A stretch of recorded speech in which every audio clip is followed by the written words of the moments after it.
আসো মা, আসো আসো, বসো বসো।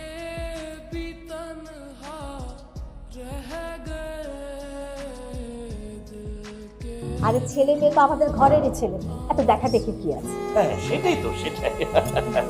তো ভাই সাহেব, আর দেরি না করে আমরা দিনক্ষণটা ঠিক করে ফেলি। হ্যাঁ হ্যাঁ ভাবি, করেন।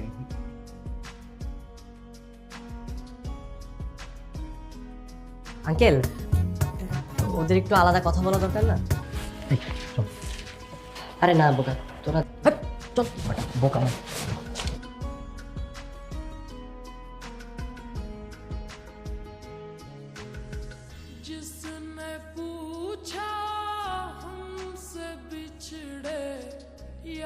আমাকে তোমার পছন্দ হয়েছে?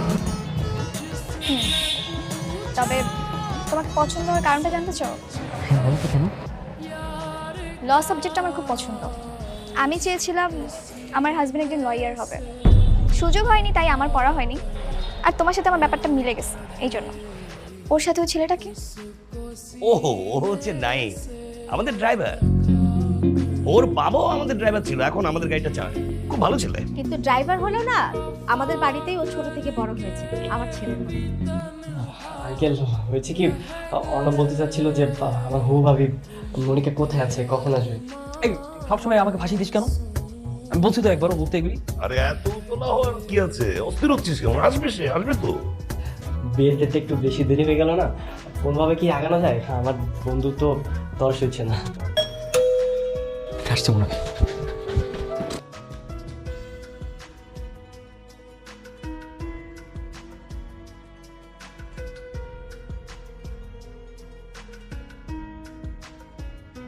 বলেন তো, আপনি কতদূর পড়াশোনা করেছেন? আমি আমি তো 5 পাস। মিথ্যা বলেছেন, আপনাকে দেখে মনে হয় না আপনি 5 পাস। না না, সত্যি বলছি, আমি 5 পাস, 5 পর্যন্ত পড়ালেখা করেছি। আমি ভাবছি কালকে অর্ণবের ভার্সিটিতে যাব। কিন্তু কেন? না, ওর ভার্সিটিতে গিয়ে আমি যাচাই বাছাই করবো ও আসলেই পাস করেছে কিনা। কি বলছেন আপনি? ফার্স্ট ক্লাস ফার্স্ট পেয়েছেন, আপনি ওকে নিয়ে সন্দেহ করছেন? বাসায় তো সবকিছু টাঙানো আছে, সার্টিফিকেট গুলো টাঙানো আছে। চলেন আমি বাসায় গিয়ে আপনাকে দেখাচ্ছি। চলেন। সেগুলো তো মিথ্যাও হতে পারে, আমি সরাসরি গিয়ে জানতে চাই। যাচাই করতে চান না? ঠিক আছে, আপনি যান, সমস্যা নেই। বন্ধু, এবার তো ফাইসে যেতে পারি। আর ভাসবে কেন? ভাষার কথা আসবে কেন? ওইখানে যদি ও যায়, রেজাল্ট সার্টিফিকেট সবকিছু তো আমার নাম। আর তুই যাচ্ছিস তোর সাথে, আমি তো তোর ভরসা করি, শুধু আমি যাবো না, দ্যাটস ইট। আরে বোকা, আমি গেলেই তো সমস্যা।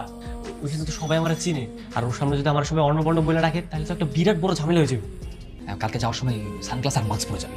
কেউ যদি তোর সানগ্লাসটা খুলতে বলে, বলবি যে তোর চোখ উঠছে, তোর চোখের দিকে তাকালে ওদের চোখ উঠে যাবে। আর বলবি যে তোর ওই যে অ্যাজমা, অ্যালার্জি বা শ্বাসকষ্ট, হুপিং কাশি সব কিছু আছে, যার কারণে তুই মাস্ক খুঁজতে পারবি না। হ্যাঁ আচ্ছা ঠিক আছে। স্যার, আপনার একটা হেল্প লাগবে আমার। আমার হেল্প বলেন। স্যার, ব্যাচ নম্বর 70, সেশন 15 থেকে 16, আর রোল হচ্ছে 32, 34, 74। ওনার ডিটেলসটা একটু বলতে পারবেন আমাকে? জানান। ও অর্ণব চৌধুরী, পিতা হুসাইন চৌধুরী। জি। কি ব্যাপার, আপনার এরকম অবস্থা কেন? ভূতের মতন নাক মুখ বন্ধ করে বসে রয়েছে।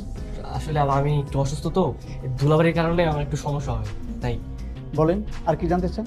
স্যার, উনি কি আসলেই ইউনিভার্সিটি টপার ছিল? রেজাল্ট তো ফাটাফাটি, ছেলেটা অনেক ভালো। ওর মতো ছেলে হয় না। যেমন রেজাল্টে ভালো, তেমনি পরোপকারী মানুষ। ওরে খুব মিস করি আমরা। দেখলেন, আপনার ইনফরমেশন তো আপনি পেয়ে গেছেন, তাই না? তো চলেন আমরা বরং যাই। ওনার কি কোনো ছবি আছে আপনার কাছে? ছবি দেখবেন? কি হলো, আপনি না করছেন কেন? ওই না না, কিছু না।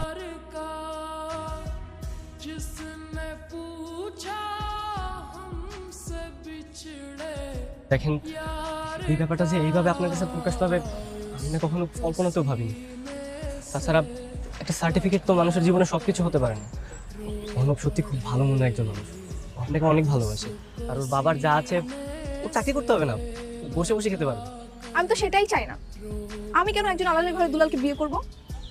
আমি যাকে বিয়ে করব সে হবে একজন মেধাবী কর্মজীবী ছেলে, অনেস্ট, সত্যবাদী, যে একজন নিরপেক্ষ আইনজীবী। কিন্তু অর্ণব, ও তো এটা কিছুই না, পুরোটাই উল্টো। না একজন সত্যবাদী, না একজন আইনজীবী। কিন্তু সত্যি বলছি, অর্ণব আপনাকে অনেক ভালোবাসে। বাবার কোনো টাকা পয়সা কমতে নেই, আপনি চাইলে ওকে বিয়ে করতে পারেন, আপনার কোনো সমস্যা হবে না, ও আপনাকে সুখী রাখে। আর অর্ণব তুই? কি মানে হ্যাঁ এখানে এসেছিলাম।